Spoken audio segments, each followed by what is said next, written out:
10वीं बोर्ड कक्षा 8वीं वाले सभी बच्चों का वार्षिक परीक्षा का पेपर आ चुका है हिंदी विषय का। प्यारे विद्यार्थियों, जो क्वेश्चन पेपर मैं बता रहा हूं, अगर आपने याद कर लिए तो मैं आपसे वादा करता हूं कि 95% आप बनाएंगे। प्यारे विद्यार्थियों, पिछले वर्ष भी हमने बच्चों को वार्षिक परीक्षा में जो पेपर बताए थे ना, उन बच्चों ने 95% तक बनाई थी।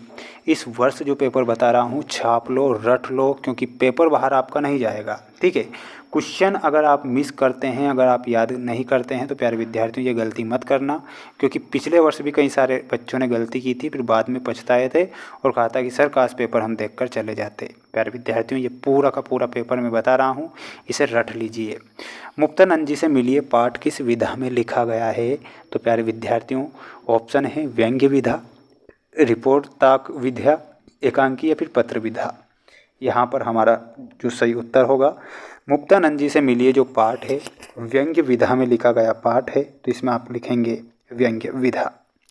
जितने भी स्टूडेंट्स वीडियो को देख रहे हैं, तो प्यारे बच्चों, प्यारे साथियों, माय डियर फ्रेंड्स, चैनल को सब्सक्राइब जरूर कर लीजिएगा, क्योंकि मैं जो पेपर बता रहा हूँ आपके पेपर बाहर नहीं जाएंगे। ठीक है।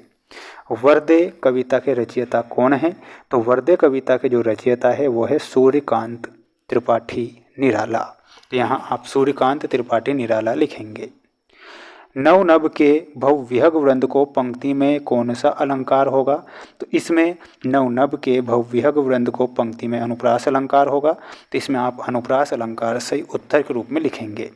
जितने भी बच्चे वीडियो को देख रहे हैं, तो प्यारे विद्यार्थियों एक बार विश्वास जरूर करें, क्योंकि मैं जो पेपर बता रहा हूँ पेपर बाहर आपका नहीं जाएगा 101%। तो सभी छात्र एक बार चैनल को सब्सक्राइब जरूर करें। आर्यों के प्राचीनतम ग्रंथ को क्या कहते हैं? तो उन्हें वेद कहा गया है, इसमें वेद लिखेंगे। मध्य प्रदेश का गठन कब हुआ था? तो 1 नवंबर 1956, ऑप्शन नंबर डी। यह रहा आपका अगला प्रश्न, जिसमें आपको रिक्त स्थान वाले प्रश्न पूछे जाएंगे। ध्यान से आप पढ़ लीजिए। सरस्वती संगीतज्ञ के गले में विराजमान थी, तो इसमें आपको लिखना है प्यारे विद्यार्थियों लता मंगेशकर के गले में। क्या लिखना है?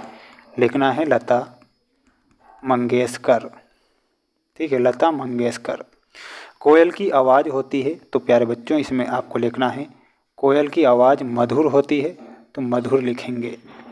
दौलत पाई न कीजिए सपने में अभिमान, तो यहाँ पर आप लिखेंगे सपने। राजदंड में कौन सा समास होता है? प्यारे बच्चों लिखना है तत्पुरुष समास। राजदंड में तत्पुरुष समास होगा। गुजरी महल का निर्माण किसने करवाया था? तो इसमें आपको लिखना है मान सिंह तोमर ने। ठीक है, तो लिखना है मान सिंह राजा ने। ये आपको करेक्ट ध्यान रखना है। प्यारे विद्यार्थियों, पेपर का पीडीएफ अगर आपको चाहिए ना, तो जिसकी लिंक मैंने डिस्क्रिप्शन में दे रखी है, बिल्कुल टेंशन मत लो, पेपर बता रहा हूँ रट लो, बस यही आपको करना है और कुछ भी नहीं करना है, बस पेपर रट लीजिए आप। अति लघुत्तरी वाले प्रश्न देखिएगा, राम बाली के सामने आकर क्यों नहीं लड़े? तो आप जानते हैं कि बाली को ऐसा वरदान प्राप्त था कि जो व्यक्ति उसके सामने आकर लड़ेगा तो उसकी आधी ताकत बाली में चली जाएगी। इस कारण से राम बाली के सामने आकर नहीं लड़े।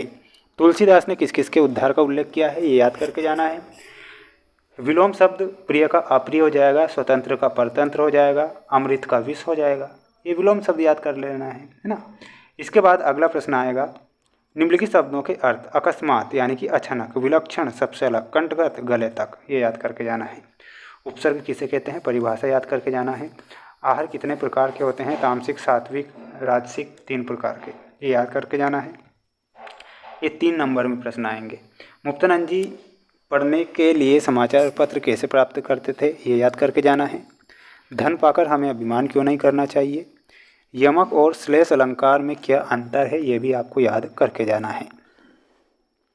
ठीक है, और इसके बाद में ये पेपर में आएगा है ना, गद्यांश को पढ़कर ये नीचे प्रश्न दे दिए जाएंगे, उनके आंसर आपको लिखना है। सभी छात्रों को पेपर की पीडीएफ की जानकारी दे चुका हूँ। प्यारे विद्यार्थियों, प्यारे साथियों, माय डियर फ्रेंड्स, एक और बात बता देता हूँ, सभी छात्र चैनल को सब्सक्राइब कर लीजिए और पेपर जो मैं बता रहा हूँ ना, उन्हें याद कर लीजिए। सभी विषय के पेपर बता रहा हूँ, हिंदी मीडियम में और इंग्लिश मीडियम, दोनों ही मीडियम में पेपर बता रहा हूँ, तो उन्हें आप पढ़ेंगे और अपनी तैयारी मजबूत करेंगे। इसके बाद में देखिएगा अगला प्रश्न आएगा, बाढ़ पीड़ितों को क्या क्या आवश्यकताएं होती है, उन्हें किस तरह सहयोग दिया जाता है, याद करके जाना है। मोहन के मित्रों ने उसका साथ कैसे दिया? कवि के अनुसार पथिक के सामने कब असमंजस की स्थिति उत्पन्न हो जाती है, ये भी याद करना है। युद्ध भूमि में विभीषण ने अधीर होकर श्री राम से क्या कहा? पाषाण युग किसे कहते हैं? मोहनदास की माँ। और कोरोना काल के अनुभवों को साझा करते हुए मित्र को पत्र। और छुट्टी की एप्लीकेशन याद करना है। तो ये पूरा का पूरा पेपर था, है ना, जो कि मैंने यहाँ पर बताया है। PDF की जानकारी दे चुका हूँ, लिंक डिस्क्रिप्शन में है। मिलते हैं नेक्स्ट वीडियो में। जय हिंद।